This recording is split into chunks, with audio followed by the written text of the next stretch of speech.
Let's make a large watercolor leaf painting. To start, you're going to take your pencil and draw out the shape of your leaf.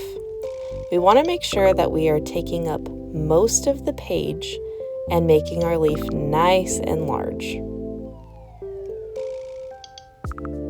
When you're happy with your leaf drawing, you're going to go over your pencil lines in Sharpie. You can take this time while you're tracing in Sharpie to edit any lines you don't love or want to change. Since we're using large paper, you want to make sure that you're pressing down firmly with the hand that is not drawing to keep your paper still and steady on your table. You want to be sure to also add veins to your leaf, starting with one at the top going all the way to the stem, and then one for each section that points outward of your leaf. You'll then add smaller veins coming off both sides of the larger veins that you drew. This will help to add a lot of sections for us when we're painting and drawing our leaf.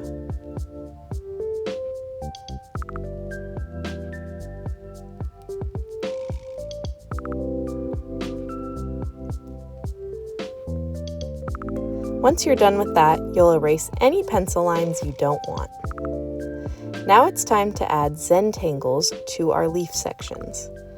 Zentangles are drawings where you slow down and take your time and add a lot of really detailed designs. You're not going to do this in every section that we made. You're going to choose about 9 or 10 sections to do on your leaf.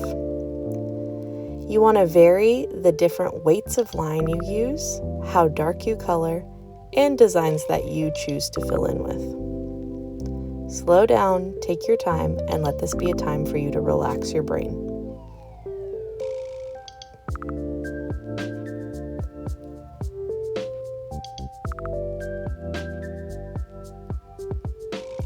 If you want to do this part in pencil as well, before you trace with Sharpie, you can to avoid making any mistakes that you don't want to have on your final product. Once you're done with your Zentangles, you're going to take a green oil pastel and choose about 8 sections to fill in with small, tiny detail veins. To make these veins, you're going to draw some lines going straight across your leaf section, and then smaller lines going up and down on each side, alternating between each line. When we paint over the oil pastel with watercolor, it will create a wax resist that makes a cool and interesting design for our finished product. Once you're done adding this step, then it's time to start painting with watercolor. Now is a great opportunity for you to experiment with different techniques using watercolor paint and salt. The first thing you can try is painting all over one section with a solid color, and then adding droplets of another color and blending them together. When you're done painting each section, you're going to sprinkle a little bit of salt on top. The salt will react with the watercolor and create an interesting pattern that makes our leaves actually look more realistic. Another technique you can try is blending your colors by dropping small dots of one color onto another while your paint is still really wet.